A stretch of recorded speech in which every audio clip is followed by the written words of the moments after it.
Hello friends, आप सभी लोगों का स्वागत है आपके YouTube channel education for exam में। तो आज का अपना वीडियो रहेगा राठौड़ वंश पे। ठीक है, राठौड़ वंश का भाग प्रथम आ रहा है और मेवाड़ वंश हमने पढ़ लिया था। जिन बच्चों ने नहीं पढ़ा है वो वीडियो देख लिया, अपनी प्लेलिस्ट बनाई हुई है। तो चलते हैं, आज का अपना रहेगा। तो अपना पहला पॉइंट आता है कि राजस्थान के अरावली पर्वतमाला के पश्चिम क्षेत्र को क्या कहते हैं हम? मारवाड़ के नाम से पुकारा जाता है। और वहाँ के रहने वाले लोगों को किस नाम से पुकारा जाता है? मारवाड़ी के नाम से। ठीक है, जिनका व्यवसाय करने में सबसे अग्रणी है भारत देश में, हो हर जगह व्यवसाय करते रहते हैं मारवाड़ी लोग। तो पर्वतमाला कौन सी है? अरावली। और इसके पश्चिम क्षेत्र में रहने वालों को लोगों को मारवाड़ी और उस क्षेत्र को मारवाड़ कहते हैं। ठीक है, और मारवाड़ की संकटकालीन राजधानी कौन सी थी? सिवाना। कौन सी थी? सिवाना दुर्ग। और मारवाड़ राठौड़ की कुल देवी कौन सी है? नागनेची माता। ध्यान रखना कौन सी है? नागनेची माता। आगे चलते हैं। राठौड़ वंश की स्थापना 13वीं शताब्दी में रावसिया ने की थी। किसने की थी? रावसिया ने, 13वीं शताब्दी। इसलिए रावसिया को मारवाड़ के राठौड़ों का संस्थापक, मूल पुरुष, आदि पुरुष कहते हैं। किसको? रावसिया को संस्थापक, मूल पुरुष, आदि पुरुष कहते हैं राठौड़ों का। ठीक है, आगे आता है अपना रावसिया की राजधानी खेड़ा और वर्तमान में क्या है? बालोतरा। कहाँ पड़ता है? बाड़मेर में। ठीक है, खेड़ा उनकी राजधानी थी। और रावसिया ने 1273 ईस्वी में पाली के मिठो गांव में लड़ते हुए वीरगति को प्राप्त हुई। ठीक है, एक बार फिर देखते हैं राठौड़ वंश की स्थापना कौन सी शताब्दी में हुई थी? 13वीं शताब्दी में। और किसने की थी? रावसिया ने।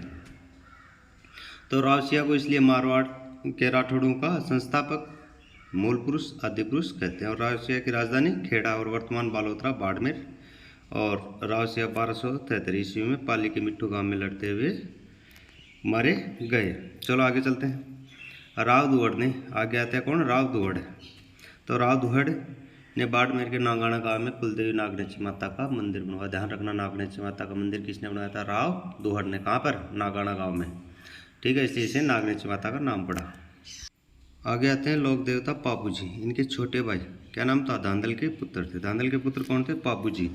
और पापूजी के चाचा कौन थे? राव दुहड़ चाचा लगते थे। चलो ठीक है, आगे चलते हैं। आगे आते हैं अपने राव मल्लीनाथ जी। कौन आते हैं? मल्लीनाथ जी आते हैं और मारवाड़ क्षेत्र के लोक देवता के रूप में जाने जाते हैं। ठीक है, राव मल्लीनाथ जी की राजधानी कहाँ थी? नाकोड़ा, बाड़मेर। आगे चलते हैं। राव मल्लीनाथ जी को एक युद्ध संत, योद्धा संत के रूप में देखा जाता है। और राव मल्लीनाथ जी की वीरता, साधु रवे की गीत अभी भी पश्चिमी राजस्थान के लोक गायकों द्वारा गाए जाते हैं। किसके? मल्लीनाथ जी के। ठीक। और राव मल्लीनाथ की पत्नी क्या नाम था? रूपाडे, एक संत थी। और रानी रूपाडे द्वारा रचित भजन अभी भी पश्चिमी राजस्थान में लोकप्रिय है। ध्यान रखना। ठीक है, आगे एक बार और बताते हैं आपको। राव मल्लीनाथ एक योद्धा संत के रूप में देखा जाता है। ठीक है, और मल्लीनाथ जी की वीरता, साधु रवे से गीत अभी भी पश्चिमी राजस्थान लोक गायकों के द्वारा गाया जाता है। ध्यान रखना। ठीक है, आगे चलते हैं दोस्तों। राव मल्लीनाथ की पत्नी का नाम क्या था? रूपाडे। और वो क्या थी? एक संत थी।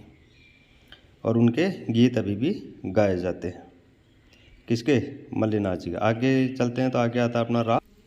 अब देखते हैं हम राव चूड़ा के बारे में। ठीक है दोस्तों, चूड़ा मारवाड़ के राठौड़ वंश के प्रथम प्रतापी शासक थे। ठीक है, कौन थे प्रथम प्रतापी शासक? राव चूड़ा।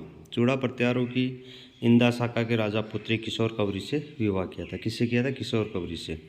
कौन सी शाखा के? इंदा शाखा के। ठीक है, तो राव चूड़ा को मंडोर दुर्ग दहेज में मिला था। ठीक है, ये ध्यान रखना। राव चूड़ा को कौन सा दुर्ग दहेज में मिला था? मंडोर दुर्ग दहेज में मिला था। आगे आता है राव चूड़ा ने मंडोर को अपनी राजधानी बनाया था। किसने बनाया था मंडोर को अपनी राजधानी? तो मंडोर को राजधानी बनाया था चूड़ा ने।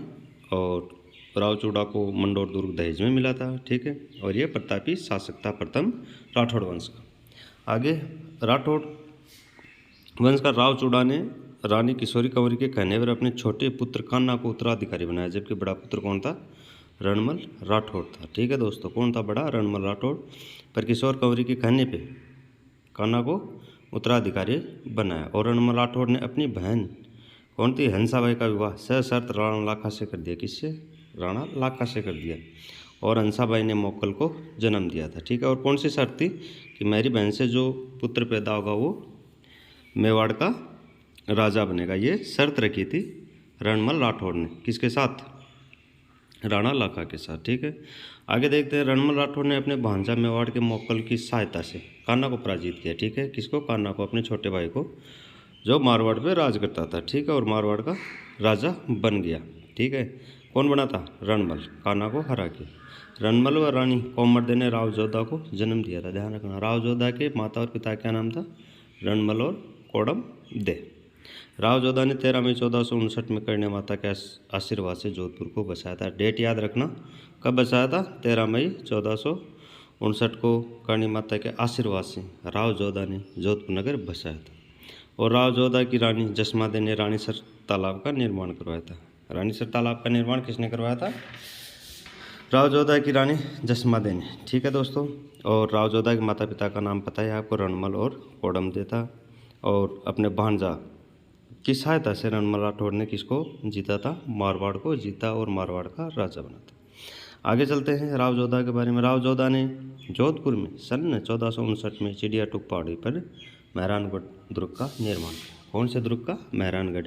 कौन सी पहाड़ी पे? चिड़िया टूक पहाड़ी के ऊपर। राव जोधा ने जोधपुर को अपनी राजधानी बनाया। किसको? जोधपुर को अपनी राजधानी राव जोधा ने बनाया था। ठीक है, राव जोधा ने मेहरानगढ़ दुर्ग में चामुंडा माता मंदिर एवं नागनिच माता का मंदिर भी बनवाया। काफ़ी अच्छा पॉइंट है, याद रखना। आगे चलते हैं। आंवल बावल की संधि मारवाड़ के शासक राव जोधा और मेवाड़ का शासक कौन था? महाराणा कुंभा। ठीक है, दोनों के मध्य 1453 ईस्वी में हुई थी। और इस संधि में क्या शर्त थी? इस संधि के अंतर्गत जिस क्षेत्र तक बावल यानी कांटेदार झाड़ियाँ है वहाँ तक मारवाड़ की सीमा रहेगी, और जहाँ पर आंवल यानी कि आंवले के पेड़ दिखाई देने लगेंगे वहाँ से मेवाड़ की सीमा शुरू हो जाएगी। फिर एक बार देखते हैं। आंवल बावल की संधि राव जोधा तथा मेवाड़ के शासक कुंभा के मध्य 1453 ईस्वी में हुई थी। इस संधि के अंतर्गत जिस क्षेत्र तक बावल यानी कांटेदार झाड़ियाँ और वहाँ तक मारवाड़ की सीमा रहेगी, और जहाँ से आंवल यानी मतलब क्या होता है? आंवला, और आंवले के पेड़ होंगे वहाँ मेवाड़ की सीमा स्टार्ट होगी, शुरू होगी। ठीक है, ध्यान रखना। अब आता है अपना राव गंगा। ठीक है, तो राव गंगा का विवाह मेवाड़ के महाराणा सांगा की पुत्री, कौन था? महाराणा सांगा।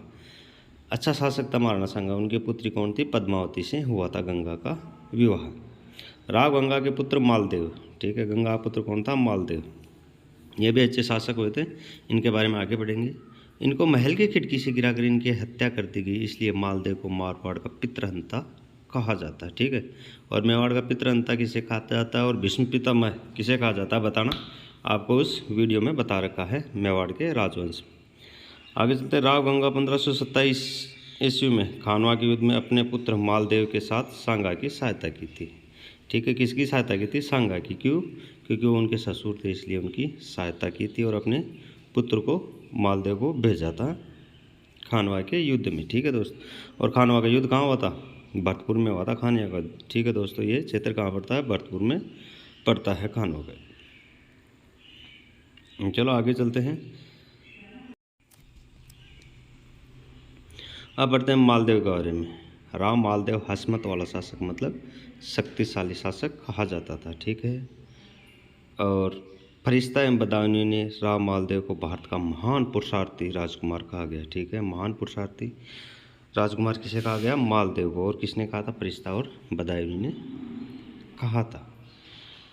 आगे चलते हैं दोस्तों इनके बारे में। मालदेव सबसे योग्य एवं प्रतापी शासक था। ध्यान रखना, योग्य और प्रतापी शासक था, जिन्होंने 52 युद्ध किए थे।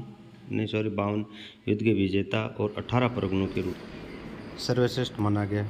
पाहोबा का युद्ध। ठीक है, पाहोबा का युद्ध किसके? राव मालदेव। उनके सेनापति कौन था? जेता और कुंपा।